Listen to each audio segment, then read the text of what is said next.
அல்லாஹ் கேட்டுக்கோங்க, எனக்கு சொல்றேன். ஒரே ஒரு விஷயமே உங்களுடைய வாழ்க்கையில் இருந்தா போதும், அல்லாஹ் உங்களை பாதுகாத்துக்கிட்டே இருப்பான். அந்த பாதுகாப்புல இருந்து நீங்க விலகவே மாட்டீங்க. அந்த ஒரு விஷயத்தை மட்டும் உங்களுடைய மௌத்து வரைக்கும் நீங்க கடைபிடிச்சீங்கன்னா போதும்.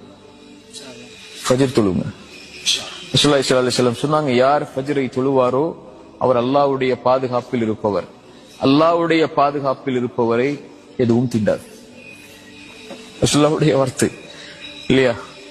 காலையில எழுந்து அவன் அல்லாஹ்வுக்காக என்ற காலத்தை அந்த குளிருள்ள நேரத்திலையும் வெளிச்சமில்லாத அந்த நேரத்திலையும் நடந்து போய் அல்லாஹ்வுக்காக நிறைவேற்றக்கூடியவருக்கு ரசூலுல்லாஹி ஸல்லல்லாஹு அலைஹி வஸல்லம் சொன்னாங்க, யார் இரவுடைய அந்த இருள்களில் நடந்து கொண்டு பள்ளியை நோக்கி சென்று தொழுகை நிறைவேற்றுவாரோ நூறு இத்தாமியோமல் கியாமா, மறுமையில் அவர் வெளிச்சத்தோடு வருவார். அல்லாஹ் அவரை பாதுகாக்கிறான். யார் ஃபஜ்ரை தொழுவாரோ அவரை அன்றைய தினம் முழுவதும் அவர் அல்லாஹ்வுடைய பாதுகாப்பில் இருப்பவர். அல்லாஹ்வுடைய பாதுகாப்பில் இருப்பவரை யாரும் எதுவும் அவரை